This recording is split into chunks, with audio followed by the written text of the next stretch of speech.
honestly, nítòótọ́ what people said about you, ohun táwọn èèyàn sọ nípa yín it doesn't matter. kò ní í ṣe o.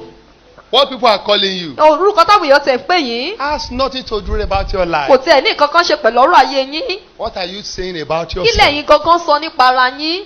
What are you saying kí lẹ̀ ń sọ about yourself? nípa ayé yín?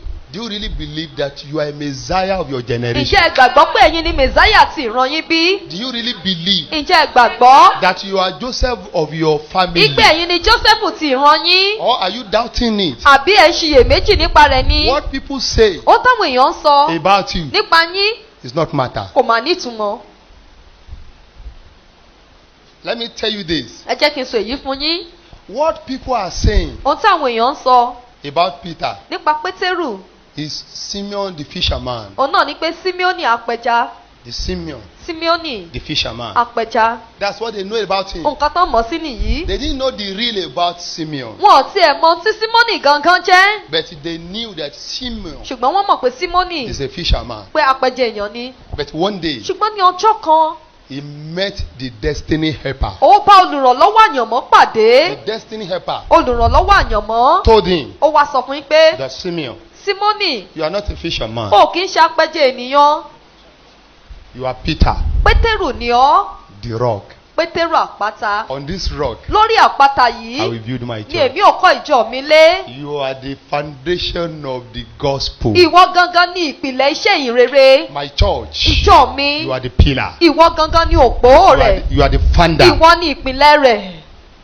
But people knows him ṣùgbọ́n àwọn ènìyàn mọ̀ ọ́ as a fisherman. gẹ́gẹ́ bí apẹja. But Jesus ṣùgbọ́n Jésù knew Simeon ó mọ Símónì as a Peter the rock. gẹ́gẹ́ bí Pétérù àpáta.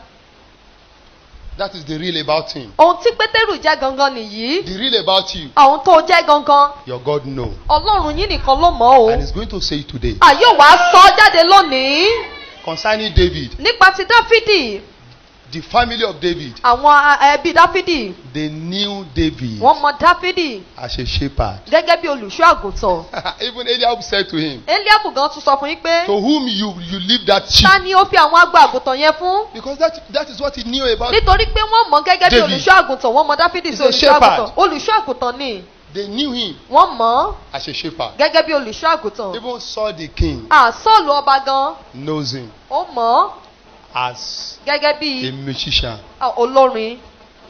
He said, are you not David, ó ní ṣé ìwọ kìí ṣe Dáfídì the one that used to sing ẹni tó máa ń kọrin a song to me in the palace? tó máa ń kọrin fún mi ní ààfin mi. Are you not the one that used to blow ṣé trumpets, ìwọ kọ́ ló máa ń tẹ dùrù fún mi that bí you play organ? tó máa ń tẹ dùrù fún mi. Are you not the David the musician? àṣé ìwọ kọ́ ni Dáfídì olórin yẹn. And you are now telling me that you want to go and fight the battle of Israel? ó wá sọ fún mi pé o fẹ́ lọ jà ogun Ísírẹ́lì. You are a musician. olórin ni mo mọ̀ ọ́ sí. Even the family said, Your Excellency, sir, àwọn ẹbí gan ní ọlọ́lá for jùlọ your o. formation, ẹgbẹ́ lè ṣe tí o. he's a shepherd. olùṣọ́ àgùntàn tún ni. That is what they knows about ohun tí him. wọ́n mọ Dáfídì sí ni èyí. But what God knows about him ṣùgbọ́n ohun tí Ọlọ́run mọ Dáfídì sí. is David the warrior. ó ní Dáfídì He said, jagunjagun. David, go and fight the battle ó for ní them. Dáfídì lọ́jà ogun yẹn fún wọn. The battle that Saul cannot fight. ogun tí Sọ́ọ̀lù gangan ò lè jà.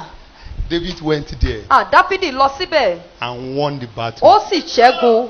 That is when God testified about ó ní you. nígbà tí Ọlọ́run bá sọ̀rọ̀ jáde nípa What ti people are yín. saying has nothing to ohun do. tí àwọn èèyàn sọ kò mà nítumọ̀ o. When they saw Jesus, nígbà tán rí Jésù. when the Israelites saw wọ́n nígbà Jesus, tí àwọn ọmọ Ísírẹ́lì rí Jésù. they said, wọ́n wí pé is this not Jesus of Nazareth, wọ́n ní ṣé kìí ṣe Jésù ará Násárẹ́tì lélẹ́yìí. a son of carpenter? ọmọ gbẹ́nàgbẹ́nà. Is your father not a Joseph? ṣé bàbá rẹ kan Jósẹ́fù ni. Is it not Jesus of Galilee? ṣé èsè Jésù ará Gálílì ni. Everybody calls him gbogbo èèyàn ló ń pè é. different manner of name. orúkọ tó wo oníkálukú wọn náà tiẹ̀ ń pè é. But you know what? ṣùgbọ́n One day, ọjọ́ kan in the corridor of heaven, ní ọ̀run lọ́hùn the Lord spoke. Ọlọ́run wá sọ̀rọ̀ jáde nínú gbàgede rẹ̀. Matthew chapter 3 verse 16. nínú ìwé Mátì orí The ìkẹta Bible ẹsẹ̀ says heaven kẹrìndínlógún opened. bíbélì wípé ọ̀run ṣí. Verse 17. ẹsẹ̀ And the Lord kẹtàdínlógún said, Ọlọ́run wá sọ yí pé This is my beloved èyí son. gangan ni àyànfẹ́ ọmọ mi. From that day, láti ọjọ́ yẹn they knew wọ́n wá mọ̀ pé that Jesus Jésù is not the son of a man. pé kìí ṣe èèyàn ló bí o. He's a son of living God. ìpè ọmọ Ọlọ́run ọ̀gá ògo ni. That is someone here. ẹnìkan náà wà níbí. I prophesy mo sọ tẹ́lẹ̀. I prophesy. Àmọ́ sọ tẹ́lẹ̀. The real you. Ẹni tẹ́ ẹ jẹ́ gangan. Heaven will testify. Ọ̀run yóò sọ̀rọ̀ jáde lórí